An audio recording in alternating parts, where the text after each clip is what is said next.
Welcome to another episode of What to Say and How to Say It. I'm Nina Rosner, and I'm here with licensed professional counselor Kyle Hargrove. We are here to talk to you about how to fix your broken Christian marriage.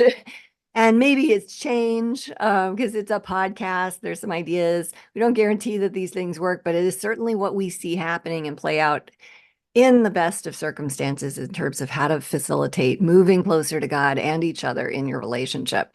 If you don't work this out, like, what are you going to do? What do you got to do for the next 20, 30 years anyway, except figure out how to save your marriage and not just that, but thrive in it? Like, I believe that God is still all about the redemption business, not just for you, but for your marriage. So today we're going to dig into, whew, unfortunately, a topic that affects way too many of us. Is your spouse a perfectionist? And if so, what do you do with that? Like, how do you not kill them? Like, that's not our advice, by the way. But Disclaimer. Whoop, whoop, yeah, whoop. yeah, yeah. I'm from Montana. He's from Texas. We got issues. Like, there's danger here. No, no, no. There are some things you need to be aware of, though, if you're dealing with a perfectionist. And I will say I've worked with a number of people, have been in perfectionist relationships, maybe even and I think I am a reformed perfectionist. Like I recognize this when my oldest son was 6 years old, this was over a decade, 2 decades ago, that I was going to mess this child up if I didn't stop that right now. So it does have an impact, and we're going to discuss these things. Want to lead you to our website, greaterimpact.org. And if you pop over there, there'll be a marriage assessment you can take. Let you know exactly what kind of hot mess you're sitting in and what to do about it. But let's dive into this, Kyle. I know you've got a lot to say on this topic. It's a big one. I do. I have a question to ask first, though. Okay. Have you been attending your meetings? My recovering perfectionist meetings. Yes, ma'am. You know, I haven't, just to be Okay. honest. Um, and I have noticed that I'm a little bit controlling over some things. But I do see massive growth. Like I was in Chicago for the last 3, 4 days. Every day, every night, my daughter-in-law let me know that my chickens, all 10 of them, had escaped somehow. And I was actually fine with it. Like I didn't worry. I didn't have a single moment of stress. 10, 15 years ago, I would have been 15 shades of worried and upset upside down over that. And I'm like, hawks have to eat too. So sorry, it wasn't quite that laissez-faire, but I didn't get upset. I was like, Lord, will you just do whichever you're going to do there? Yeah. Please. Yeah. Well, if you had been in Texas, you wouldn't have worried so much about the hawks as you did the coyotes. Okay. Yes. And snakes. Y'all have snakes and We do. spiders. We do. Do you have scorpions there? Oh, yes. Okay. I'm never gonna go walk around outside if I go there. Okay. Then you'll be indoors all day in Montana. Well, Montana, I'll take grizzly bears and mountain lions over scorpions and snakes any day down in Texas. Okay. All right. Well, I'm not here to argue with you, but we'll say 30 days, 30 meetings in 30 days, please. Okay. And get back with me when that's done. And we'll see how that's working Okay. out. Yeah. Yeah. That's not so subtle there, Kyle, but all right. Yeah. I Yeah. gotta say, I've seen pictures of you guys on Facebook, and the terrain that you wander around in is beautiful and dangerous, and you can have it. Beautiful and it's terrifying.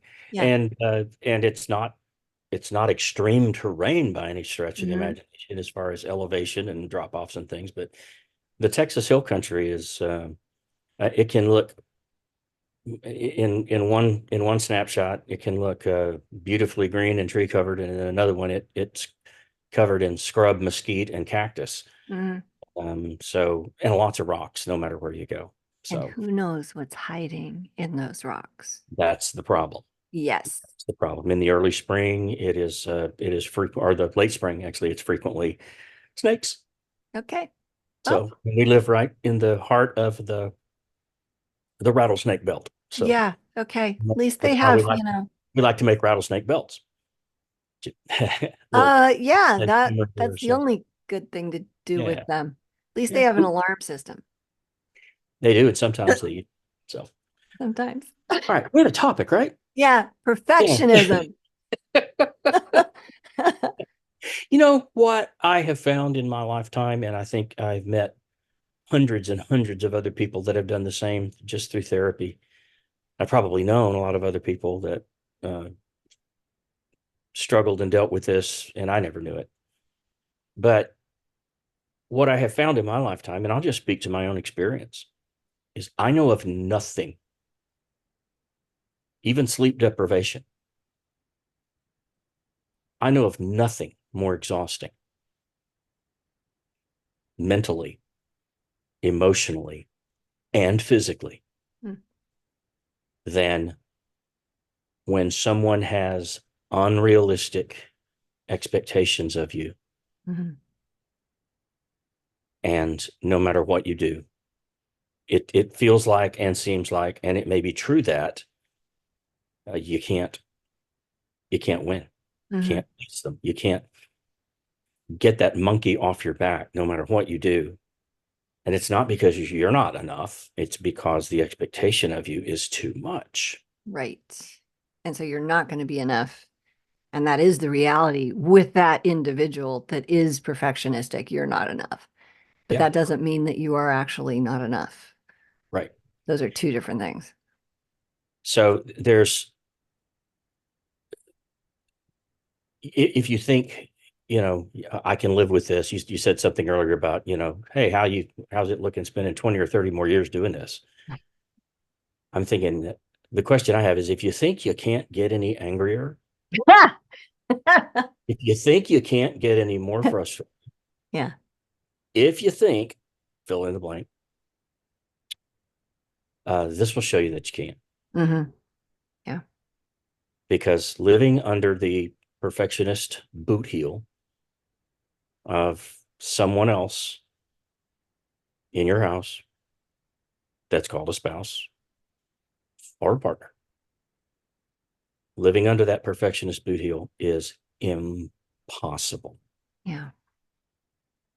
And from the standpoint of the one who is the perfectionist and showers that criticism and disappointment and dissatisfaction down, I'm going to say, and I don't say this too often, but I'm going to go out on a limb here. I don't think I'm going to saw myself off. It's anything but godly. It is because it is one day at a time, slowly tearing away at the fabric of the person Hmm. that you hold this perfectionism over. Yeah. Yeah. I see that. And I've been on the receiving end of that in some relationships in my life. Like, who hasn't, right? And it's interesting because there's people we let push us around in that space, and there's others that we don't. And I'm wondering, I'm guessing that that comes because there's some unfinished business with one of our parents or a sibling or something in our history. Like there's a reason we're like this, and there's a reason that what they do works. Some space, like this is going to sound really sick. Um, then you might think I need therapy after this, but I kind of have being on the other side of this, and I wasn't for a long time. So I do have some empathy for people that are stuck in this. But being on the other side of it, it has me have a bit of appreciation for the role that those people play in somebody's life because there is nothing that will force you to deal with your own suffering and misery than being on the receiving end of some of that stuff. And if you don't deal with it, it's going to deal with you. You And I'm couldn't kind of thankful. you couldn't have hit the nail more squarely on the head by saying that because this there are so many negative emotions that are evoked from the pressure that comes from perfectionism. Hmm. And as you know, any client that's been therapy with me will tell you because I've told them, whether you knew this before or not, we're going to hear it again right now. You will deal with your negative emotions. Hmm. They will deal with you. Yeah, I started out just saying that about anger, and I thought, well, why just anger? right. You know, not dealing with any negative emotion is going to come back and have consequences, negative ones for Hmm. you that you don't want, that Right. that you may not see coming. And so the better choice is the courageous choice, because the reason I think we don't deal with these things is because we're afraid. Hmm. We're afraid to admit that we have problems like that. We're afraid to recognize and acknowledge that they have the grip on us that they do, and that they affect the things we do and the choices we make. And not not least importantly, by any means, is we're afraid about what other people would think if they knew. Oh, yeah. Whew. I don't know how I missed this, but I'm right now uh, perusing through with a client of mine, The True Measure of a Man, Richard E. Simmons. Mm. Um, and the first section of the book, the first three chapters, what will they think of me? Mm. And I saw that, and my very first thought is, I don't think I want to read this. And my Yeah. very next thought is, why should that be the measure of a man? What other people think of me? Why should that be at the top of the list? And I then dove in, and I'm so glad I did. Mm. That's awesome. Yeah, Shanti Feldhahn has a bunch of research in the male factor and in for women only that talks about how most men, and I think this is true for a lot of people also, but most men suffer from imposter syndrome and have Yes. a constant fear that somebody's going to figure out that they don't exactly know what they're doing. And I don't know that like anybody really knows what they're doing most of the time in 100% of situations, but Yeah. It's no different, men or women, by mhm. saying, if people really knew, if they really knew me and what I think, they wouldn't even like me, much Yeah. less say they're my friend or that they love me or hang out with me. If they really knew the thoughts that go through this coconut, they wouldn't want to hear me. And what a good God we have that he put a container around all that stuff. I And it know. needed a process and the filters and the things before we had language and then Yes, and a escape place the word. for those rocks to rattle around Yeah. and then get broken into smaller pieces so that they can get through the filter, Yeah. so There's a much. reason self-control is for the spirit. Well, let's talk about, if you don't mind, let's talk Yeah. Yeah. about some uh, of the outcomes Yes. of living. You know what? And the more I think about this, we hadn't discussed this, but it's not just living under the expectations, the unrealistic ones of a perfectionist. But I remember having a conversation with an individual years ago that had what I felt were unrealistic expectations of me. And I finally had enough of it, and I confronted him and I said, look, when I subject myself to what you expect of me, I am a total mess Mm. because of those expectations. So if you want to continue to be a total mess because you have them for you too, go right ahead. But don't keep the same expectations of me, Hmm. because I'd rather be wrong in your eyes and live longer. Yeah. Yeah. That's But your fair. anxiety is going to kill you long before mine does. Ah. Yeah. I've done that too. I had somebody get really upset with me about how something was happening in a class I was teaching, and I was just following the process, and they didn't like it. And it's like, yeah, okay, I get it. You don't like it. Well, are you going to change it? No, I'm not. Well, why not? Because this is how we do it. And I appreciate that you don't like it. You don't have to stick around. Yeah, You know, that's they can right. make a choice. Um, Well, the first thing that I can, and just in my scratching and thinking, scratching my head and thinking, and then scratching something on the pad, is that living under unrealistic expectations is eventually going to shake a person's self-confidence, their self-esteem. Is going to shake how they see themselves, mhm, and it also begs the question, with an empty space that you fill in the blank, or a statement. It causes us to feel like, I'm not enough blank, mhm. or I'm not a good enough blank. Yeah. And only you can fill in that blank when it's you that's living under the pressure of Mhm. perfectionism. But no matter who you are, when you can't live up to the expectations of someone else that's important to you, that you respect, that even you love, there's no way to get around the feeling of I'm not enough. And man, if you want to talk about things that'll, if you don't deal with it, it'll deal with you. Hmm. That one right there will tear you down to nothing Yeah. in Yeah. no time flat. And it's anti-biblical. We're to build each other up. Oh, absolutely. So if our communication patterns are tearing someone down, that result in a shaking of confidence, not, and I have mixed feelings about that. Like, is the other person responsible for their confidence? Absolutely. They need to know who they are, have a solid identity. And at the same time, when you value a relationship like a marriage and you value someone else's opinion and you want to be pleasing to them, that opens the door for that confidence to get shaken. Exactly. And in mentioning earlier that casting perfectionist expectations on your spouse is not godly. It is because it is a tearing down process. And like you just mentioned, the being gracious and merciful Hmm. with one another when they're not what we expected of them Hmm. is godly. And building each other up is a part of what we are called to do. I think of the meme that I've seen on social media and different places, that we rise by lifting others, Oh, you that's know, good. and Yeah. narcissists and perfectionists rise by criticizing others. Hmm. Yeah. And I'm going to say right now, that is a false rising. Hmm.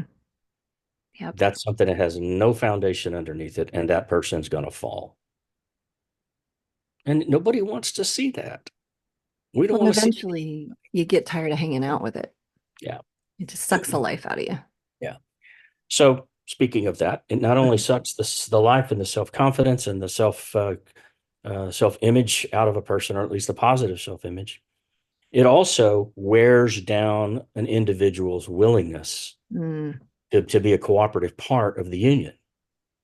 So whereas the question in shaking the self-confidence is I'm never enough, fill in the blank. The question is here is, why bother? hmm. Okay. If it has eroded my willingness to even be a part or put forth an effort, then why bother? Hmm. And that's a part of that. If you think you've been as angry as you can be, if you think you've been as hopeless as you can be, Yeah. have that question running through your mind all the time. Why should I even bother? Yeah. And Because that is jet fuel for the hopelessness express.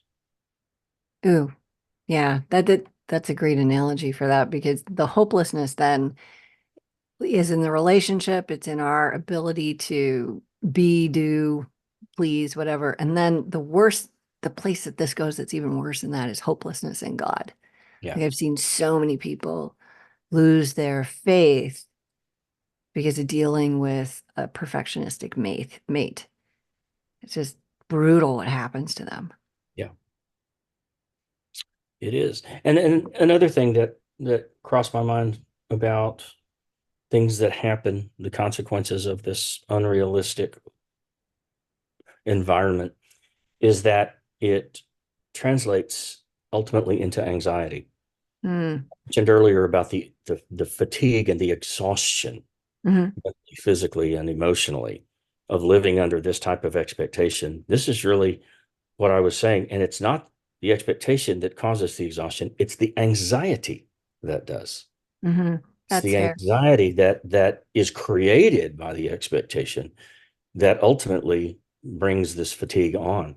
And so the question here, after never enough what, or why bother what, what's next? Hmm. That's the question that continually goes through the mind of the person who is suffering from anxiety because of the unrealistic expectation. What next? Hmm. Because it's always something. There's always something else around the corner. There's always something else. I hear what's the shoe dropping. I'm not sure where that came from, what that statement's about, but when's the next shoe going to drop? It to me, it's like the coyote at the bottom of the canyon, and the roadrunner has just dropped the anvil, and he's just watching it. And you Yep. can hear it whistling through the air, and Hmm. you see the little thought bubble, oh crap, whatever. Yep. Just watching it come, and he's powerless. It seems like he's powerless to move out from under it. Every How does time. that happen? Yeah. Over and over again. That, Like every that is episode's the the image same. I have of this person Yeah. that is frozen, paralyzed with anxiety because of this, and says, I've already said I have no self-confidence. Why even bother? I'll just stand here. Maybe it will finish me off. Hmm. I don't Hmm. know. Well, and the mindset with people stuck in this, at least this, it was for me, and it seems like way for a lot of my clients, is that, you think you've done everything that's possible to do in that space. And there's a huge missing awareness there, which is probably where we're going with this, I think. Um, because you really have worked super hard and you have no clue what to do to fix any of it. Yeah. And that makes the anxiety even worse too. It's like, yeah, I don't know, but yeah, that's gonna get, what's gonna happen next and how is this gonna go? And I don't know what's gonna set them off, like, and then so you don't even bring yourself to the relationship. You're just kind of a shell of what you were. Yeah. Yeah. Tough place to be in. Hmm. Tough space to be in. Not face, space. That's a tough space to be in. Yes. Well, when we throw these potentials out there in a podcast, people are constantly asking, so what then? Yeah. What do you do? What do we do about it? Because that's why we came, Yeah. you Yeah. know. And so we're not going to just leave you hanging, because if we give you the answer, you won't read the book, or if we give you the answer, you won't come to therapy or whatever. Therapy's booming. I'm doing just fine. So um, just a couple of really, you're going to think that this is oversimplifying, but most solutions to most of these types of problems that we talk about aren't real complicated. Right. And I can tell you that because I understand them, Hmm. and I'm not real complicated, nor or overtly intelligent. So it has to be brought down to a common denominator for me. But let's start one with an easy one. Start first with an easy one: self-care. How how we take care of ourselves, and um, I'm going to bet that you have a few things to chime in here with this one. But what does that look like for you? And why is it important that taking care of ourselves is such a critical function here when we're talking about working our way out from under the unrealistic expectations of our spouse? Yeah. I think it's the first most basic level of responsibility. When we're taking agency over our lives versus being a victim of our circumstances, we have to recognize that we're responsible for ourselves, not somebody else. Like God loves us, but at the end of the day, we're the ones that have to put ourselves to bed, Mm-hmm. you know, and get 7 to 9 hours of sleep a night and say no to the family member that wants to stay up till 2 in the morning talking to you or whatever it is.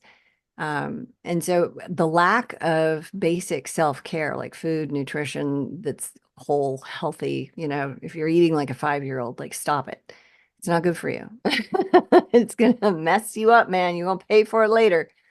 The exercise, the spending time with friends, the having a hobby that fills your soul. Like if we're not doing those basic things, staying hydrated, like come on, how can you expect? It's Jordan Peterson's make your bed, Yeah.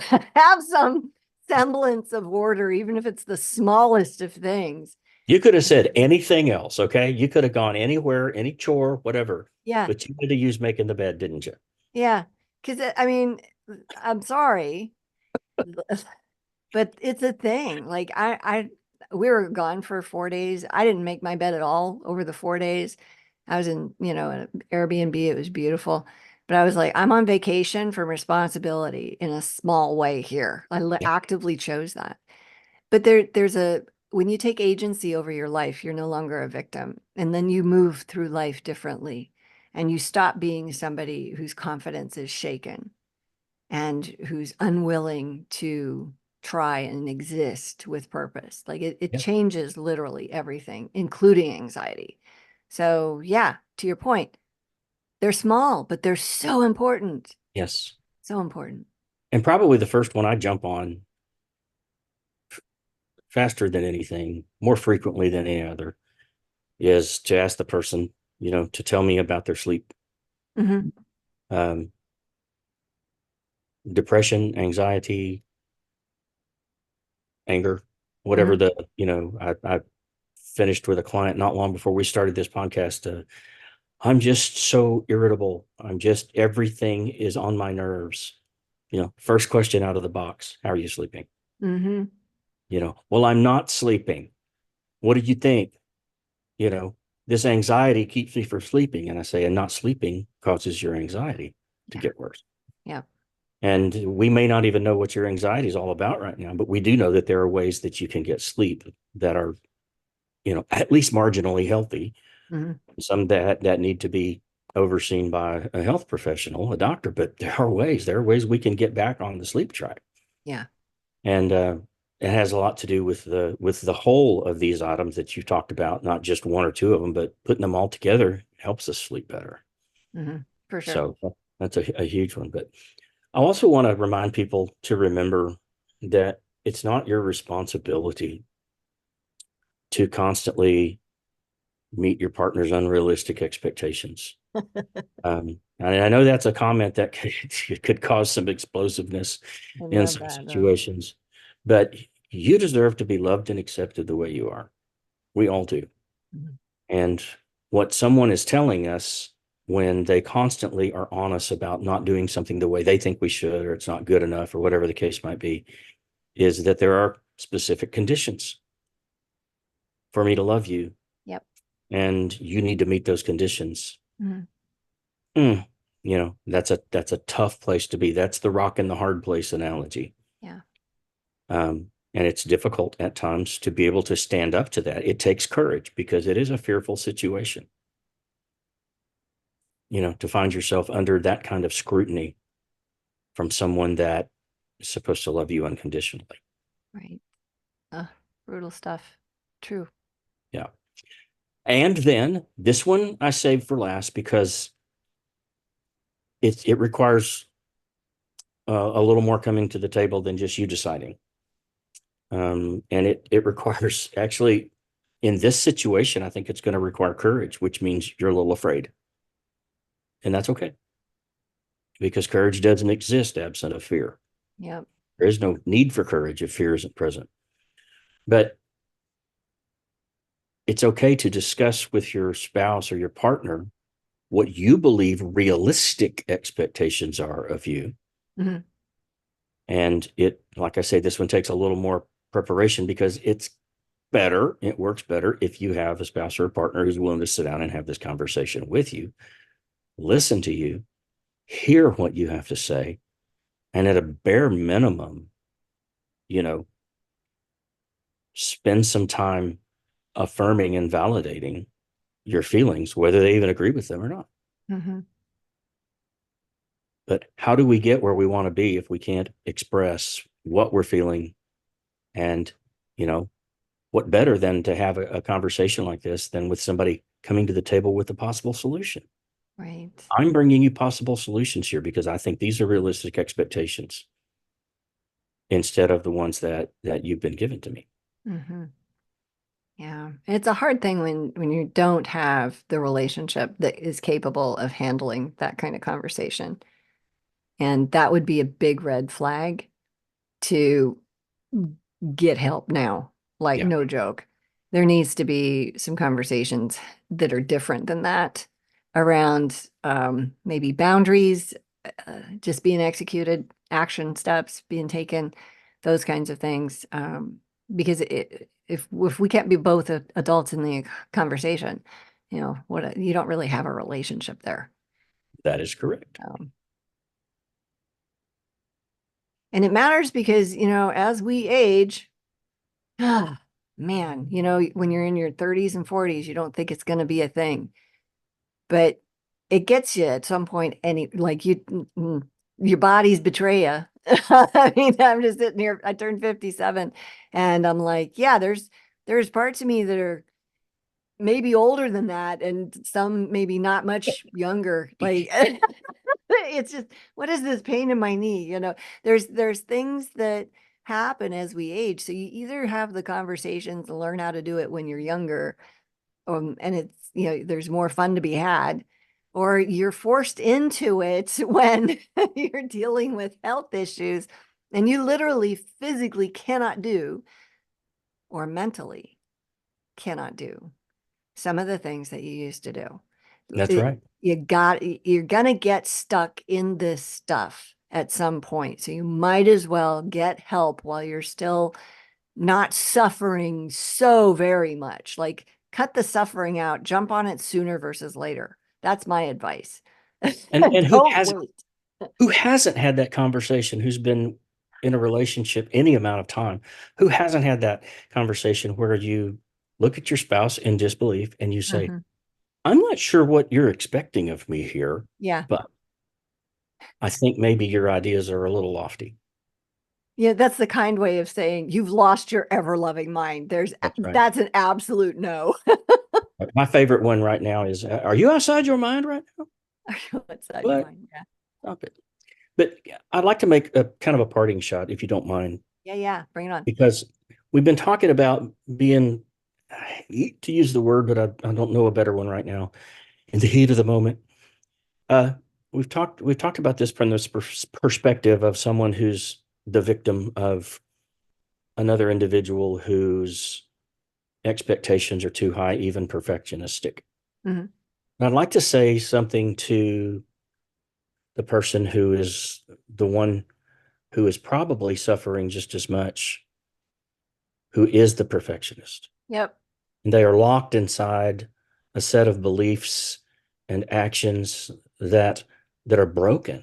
Yeah. And the reason that they're broken is because there are faulty thoughts at Mhm. the foundation. There's faulty thinking, and that foundation cracks, and that crack runs all the way to the top of the building. Yep.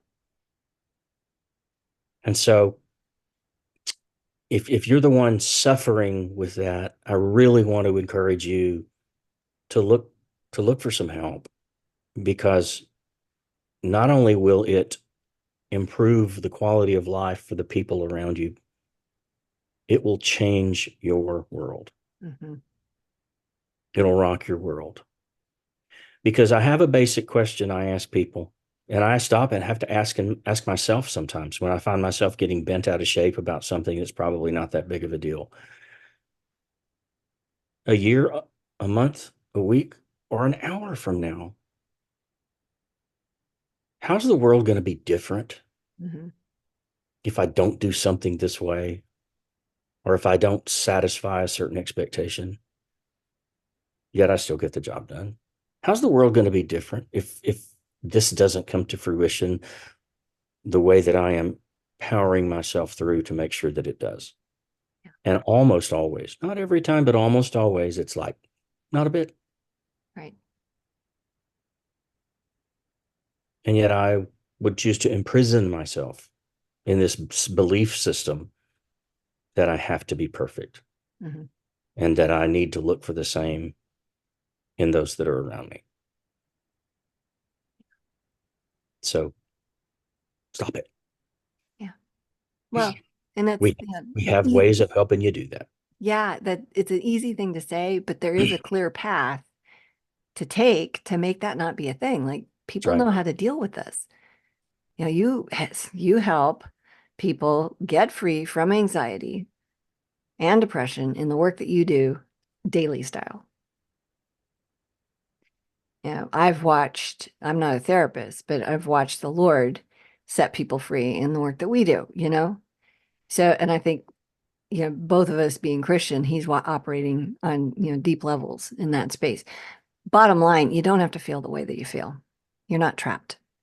So reach out, get some help, get you on the right track with that, and we'll help you move forward. And if you're in Texas, just respond to the email that you got with this, or, send an email to information@greaterimpact.org. We will connect you with Kyle, And you guys can get going on some things to help you move forward because you don't have to stay stuck.